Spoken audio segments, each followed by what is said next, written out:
Aujourd'hui, je voulais parler de l'énergie libre. Bon, il y a la plupart du monde qui pense que ça se peut pas de l'énergie libre.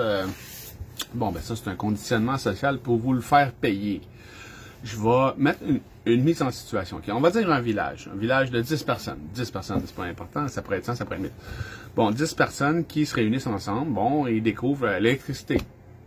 Il y en a un qui découvre l'électricité, l'autre qui découvre les fils, l'autre qui découvre ci, l'autre le magnétisme.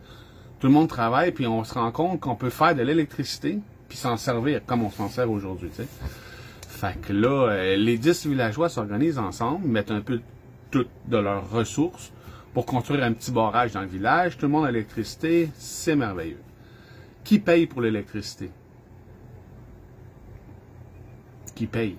Qui paierait? Qui aurait besoin de payer? C'est pour tout le monde, ça a été fait par tout le monde. L'énergie, ce qu'il faut comprendre, là, quand tu as étudié les sciences puis comment ça fonctionne, faire l'électricité, transformer une force motrice en une autre, en un courant électrique. Bon, quand tu as compris comment ça fonctionne, l'électricité, tu comprends que l'énergie produite par le barrage, oui, il a fallu le construire, le barrage, il a fallu le payer ensemble, il a fallu mettre tous nos efforts ensemble.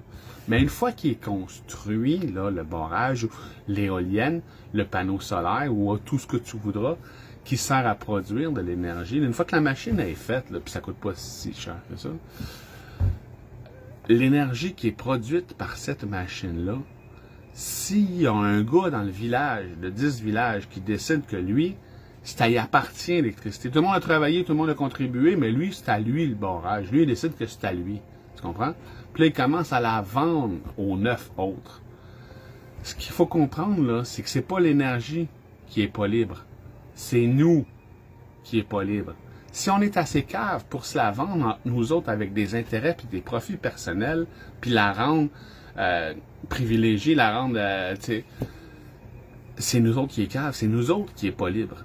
Mais venez pas dire que l'énergie libre existe pas, parce qu'en réalité, il y a juste ça qui existe. La seule énergie qui est pas libre, c'est celle qu'on vend. That's it, that's all. Les barrages sont construits depuis 50 ans au Québec. Ça fait 50 ans qu'on paye pour de l'énergie libre.